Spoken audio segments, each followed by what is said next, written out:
and this evening we're talking to Ozzy Osbourne about Sabbath's Last Stand.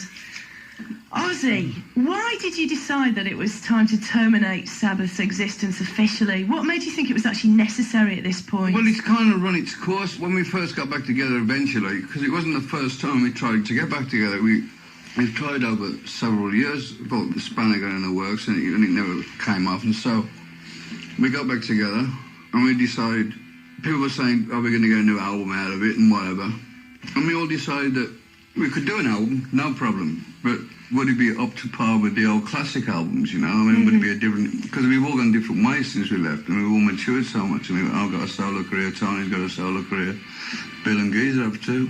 But I always felt that when I left Sabbath, it was a thing that was never resolved, you know? But I always say this, never say never, because, you know, I've retired about 15 times so far. You know?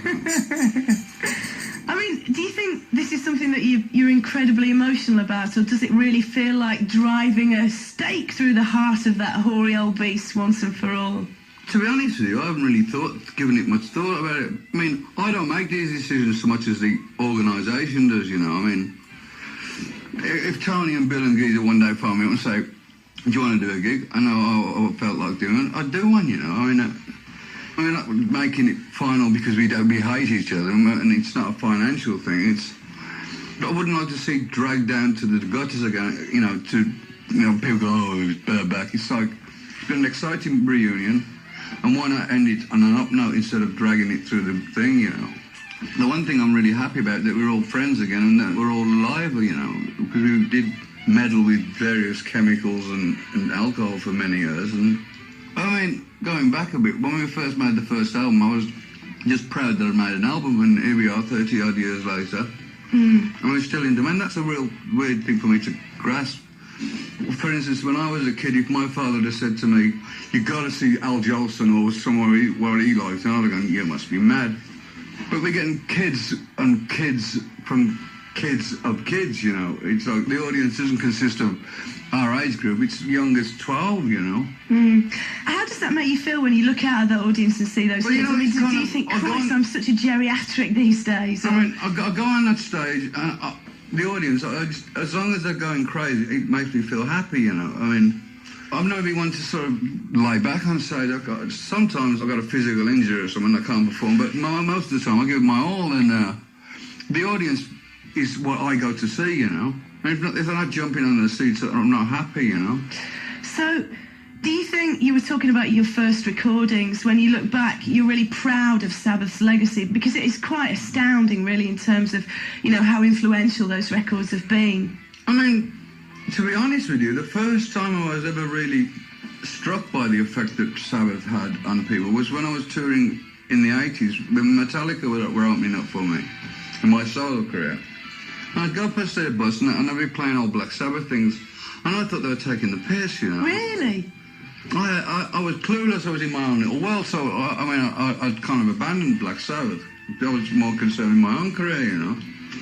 And I said to the tour manager, I said, are they pulling my leg with something? I go, oh no, man.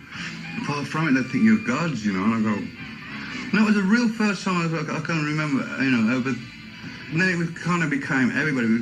People would come up to me and go, I'm honoured. Nobody ever said anything about my records, you know. It's like all Sabbath stuff. But when you're doing it, you don't think of it like other people do, you know. It's like, you just do it naturally, we just did it, you know. When we made records for ourselves, really. And then the bonus was if everybody else liked it, you know. Absolutely. Can you recount anything about the early days when you first sort of put the band together? Do you think you've achieved what it was you set out to achieve when you were first scrabbling about in a little rehearsal studio? I remember when I first took my record home to my parents, it was the chick on the front, the demonic overtones to it, and that poem in the middle.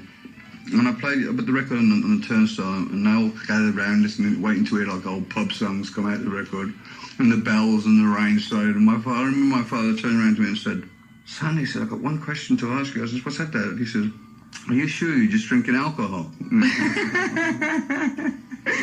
And just to take a record home, my voice on a record was great. And lo and behold, it's just exploded and it's never stopped since for me. Can you remember anything about the first Sabbath gigs?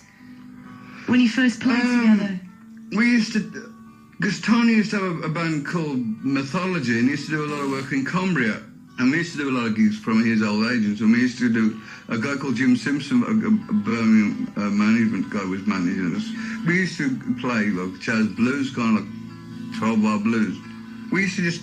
Any gig, anywhere, we'd play for just for a gig. We'd often go in our van to clubs in Birmingham, full of gear. I'm hoping the band wouldn't turn up, so the guy would say, "Just get your gear on stage and play." Really, just loiter outside venues, just hoping that the other bands. We used to have a great big band. I can't remember what it was. It was a hole in the floor, and every time we turned one corner, the suspension would collapse, and we'd all have to lean over the other side so the wheels wouldn't burn through the floor, you know. But they were fun days. I mean, looking back, always the beginning of something's great because you got nothing to lose, you know. It's when the success comes along and which you strive for, then it becomes real work, you know. But you know, it beats a day job, you know. Yeah, you're not kidding.